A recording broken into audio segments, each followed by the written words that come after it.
Hello बच्चों, कैसे हो आप लोग। बच्चे, आज आपको फरवरी महीना 28 या 29 दिन का क्यों होता है इसके बारे में पूरी जानकारी देंगे। आप अच्छी तरह इसको पढ़ें और समझें। अबाउट लीप ईयर, लीप वर्ष के बारे में समझें।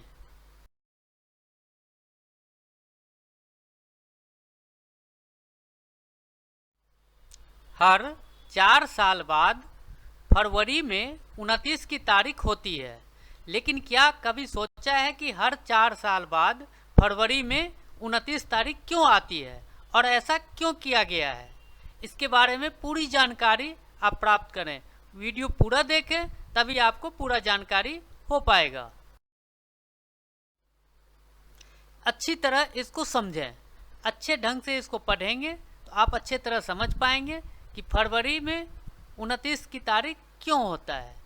हर 4 साल में फरवरी में 29 तारीख इसलिए आती है ताकि हमारा कैलेंडर ईयर सोलर ईयर से मेल खा सके। हमारे सौर मंडल में गड़बड़ी के कारण हर 4 साल में लीप ईयर जरूरी है। गड़बड़ी ये है कि पृथ्वी को सूर्य का एक चक्कर पूरा करने में 365 दिन का समय लगता है, लेकिन ये सही नहीं है और इसी को ठीक करने के लिए फरवरी के महीने में 29 की तारीख जोड़ी गई है। इस बारे में एक इतिहास है जो जानना जरूरी है। सदियों पहले फरवरी 28 या 29 का नहीं हुआ करता था। तब फरवरी भी 30 दिन का हुआ करता था, लेकिन रोमन सम्राट सीजर अगस्टस के घमंड के कारण ये 28 दिन का हो गया। फरवरी ऐसे बना सबसे छोटा महीना। ईसा के जन्म से 46 साल पहले रोमन सम्राट जूलियस सीजर ने नई गणनाओं के आधार पर नया कैलेंडर तैयार किया। इस कैलेंडर में 12 महीने थे। 44 यानी 44 ईसा पूर्व में जूलियस सीजर की हत्या हो गई। उनके सम्मान में कैलेंडर के 7वें महीने का नाम जुलाई रखा गया। जुलाई में 31 यानी 31 दिन हुआ करते थे। जूलियस सीजर के बाद सीजर अगस्टस सम्राट बने। उनके नाम पर 8वें महीने का नाम अगस्त पड़ा। वह 29 यानी 29 दिन का था। अब अगस्टस को इस बात से चिढ़ था कि जूलियस सीजर के नाम पर जुलाई 31 यानी 31 दिन का है, इसलिए अगस्टस ने अगस्त को जुलाई के बराबर बनाने का ठान लिया और कैलेंडर में बदलाव कर दिया। ठीक है, इस तरह अगस्त में जुलाई के बराबर 31 यानी 31 दिन कर दिया। अब जुलाई भी 31 दिन हो गया और अगस्त भी 31 दिन हो गया और फरवरी महीना 28 दिन का हो गया। ठीक है, इसीलिए घंटों के कैलकुलेशन के आधार पर हर 4 साल में एक दिन बढ़ गया। तभी फरवरी हर 4 साल में एक बार 29 दिन का होने लगा। इसलिए हर 4 साल पर लीप ईयर कहलाने लगा। इसका और इतिहास है, आप आगे पढ़ें और अच्छी तरह समझें। इसमें एक और इतिहास है जो जानना जरूरी है। रोमन साम्राज्य में कैलेंडर का चलन था। जूलियस सीजर के सम्राट बनने तक जो कैलेंडर था उसमें 365 दिन हुआ करता था। तब सोलर ईयर से कैलेंडर ईयर को मेल करने के लिए हर 2 साल में 22 दिन जोड़े जाते थे, लेकिन इसमें कई सारी समस्या होने लगी। फिर जूलियस सीजर ने नए तरीके से गणना करवाई। इसमें सामने आया कि पृथ्वी को सूर्य का एक चक्कर लगाने में 365 दिन 6 घंटों का समय लगता है। यानी सूर्य का एक चक्कर लगाने में 365 दिन 6 घंटों का समय लगता है। ये भी बहुत अच्छा क्वेश्चन है। इसलिए कैलेंडर को 365 दिन कर दिया गया। इसके साथ ही खगोल शास्त्री सोसीजेनेस को ये अतिरिक्त घंटों का समाधान निकालने को कहा गया। उन्होंने एक अच्छा सुझाव दिया, बोले हर 4 साल में एक दिन बढ़ा दिया जाए तो यह 6 घंटे एडजस्ट हो जाएगा, पर हर 4 साल बाद एक साल 366 दिन का होगा। इसका एक और इतिहास है, आइए जानते हैं। ठीक है बच्चे, इसको ढंग से पढ़ें, अच्छी तरह पढ़ें तो क्यों लीप ईयर पढ़ा इसके बारे में पूरी जानकारी हो जाएगा। आप सीधा जानते होंगे कि हर 4 साल बाद एक 29 दिन का फरवरी होता है, इसको लीप ईयर कहते हैं। ऐसा नहीं है, क्यों हुआ 29 दिन इसके बारे में जानना अच्छा जरूरी होता है। ठीक है, इसका एक और इतिहास है, आइए जानते हैं। इस प्रकार कैलेंडर पर लगातार काम होता रहा।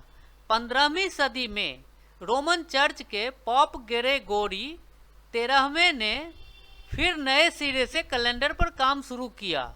उन्होंने अपनी गणना में पाया कि सूर्य का चक्कर 365 दिन 6 घंटे नहीं लगता, बल्कि पृथ्वी 365 दिन 5 घंटे 46 मिनट और 48 सेकेंड में सूर्य का एक चक्कर पूरा करती है। यानी पृथ्वी 365 डेज 5 घंटा 46 मिनट और 48 सेकेंड में सूर्य का एक चक्कर पूरा करती है। उन्होंने पाया इस वजह से हर 400 साल में समय 3 दिन पीछे हो रहा था। ऐसे में 16 सदी आते आते समय 10 दिन पीछे हो चुका था। पोप ग्रेगोरी ने इन 10 दिन को एडजस्ट करने के लिए 1582 1582 के कैलेंडर में 10 दिन बढ़ा दिए।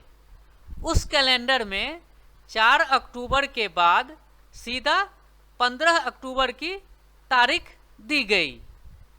यानी 4 अक्टूबर को 5 अक्टूबर होनी चाहिए, 4 अक्टूबर के बाद 5 अक्टूबर होना चाहिए, फिर 6 अक्टूबर होना चाहिए। ऐसा नहीं हुआ। 10 दिन एडजस्ट करने के लिए उन्होंने 4 अक्टूबर के बाद सीधा 15 अक्टूबर की तारीख दी। इसे ग्रेगोरियन कैलेंडर नाम दिया गया। आप पुराने कैलेंडर गूगल पे अगर सर्च करेंगे तो आपको पता चल जाएगा। 1582 के कैलेंडर में सीधा 4 अक्टूबर से 15 अक्टूबर की तारीख दिया हुआ है। ठीक है, जैसे अभी के कैलेंडर में 4 के बाद 5, 6, 7 ऐसे होता है, लेकिन 1582 के कैलेंडर में 4 अक्टूबर के बाद सीधा 15 अक्टूबर की तारीख दी गई। अगर इतिहास पढ़ेंगे ये सब दिलचस्प चीज़ है जानने का, और ये बहुत ज़रूरी चीज़ है।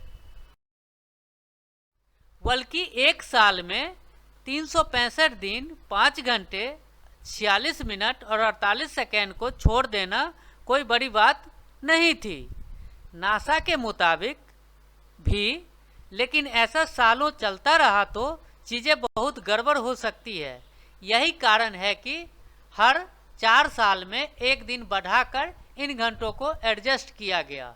ठीक है, ये 5 घंटे 46 मिनट और 48 सेकेंड को एडजस्ट करने के लिए हर 4 साल में एक दिन बढ़ा देने से यह घंटा एडजस्ट हो जाता है।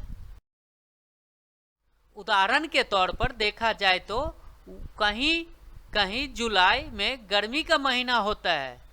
अगर आप सही से गणना करें तो जुलाई के महीने में गर्मी का महीना होता है। लेकिन अगर इस तरीके से इन घंटों को एडजस्ट नहीं किया जाता तो सैकड़ों साल बाद जुलाई सर्दी महीना हो जाता। यानी अगर ये घंटों को एडजस्ट नहीं किया जाएगा तो जुलाई में सर्दी का महीना हो जाएगा। ठीक है, इसीलिए हर 4 साल बाद लीप ईयर जरूरी था ताकि कोई समस्या नहीं आ सके। हालांकि एक बार जो चीज़ें गड़बड़ हो जाए उसको सुधारना बहुत मुश्किल होता है। ठीक है, नेशनल जियोग्राफिक की रिपोर्ट बताती है कि ग्रेगोरियन कैलेंडर भी पूरी तरह ठीक नहीं है, क्योंकि इसमें भी हर साल 30 सेकेंड का बदलाव होता है। यानी एक बार जब गड़बड़ हो जाता है कोई चीज़ है तो गड़बड़ रह ही जाता है, चाहे कितना भी सुधार कर लो। इसलिए इसमें भी हर साल 30 सेकेंड का बदलाव होता है। लेकिन इससे कुछ खास फर्क नहीं पड़ता, क्योंकि हर साल अगर 30 सेकेंड का फर्क आ भी रहा है तो भी अगले 3300 साल में एक दिन से ज़्यादा का फर्क नहीं आएगा। इसीलिए बच्चे, इतिहास भी जानना जरूरी है। सीधा लीप ईयर बोलने से काम नहीं चलता। अगर आप अच्छे तरह इतिहास पढ़ेंगे, काफ़ी चीज़ें के बारे में जान सकते हैं और मन लगाकर पढ़ें और समझें। अच्छे अच्छे एग्जाम में इस टाइप के प्रश्न भी आते हैं, इसलिए आप पढ़ेंगे तो उत्तर अपने आप मिल जाएगा। धन्यवाद। Thanks for watching. सब्सक्राइब जरूर करें। Please don't forget to like, comment, subscribe and share so that this video reaches other children also. Thank you. कृपया लाइक, कमेंट, सब्सक्राइब और शेयर करना नहीं भूलें ताकि दूसरे बच्चे तक भी यह वीडियो पहुंच जाए। धन्यवाद। और यह अच्छी सी जानकारी प्राप्त कर सके। जो बच्चे नए चैनल पे आते हैं वो एक बार चैनल पे जरूर सब्सक्राइब कर लें। ठीक है, थैंक यू, धन्यवाद।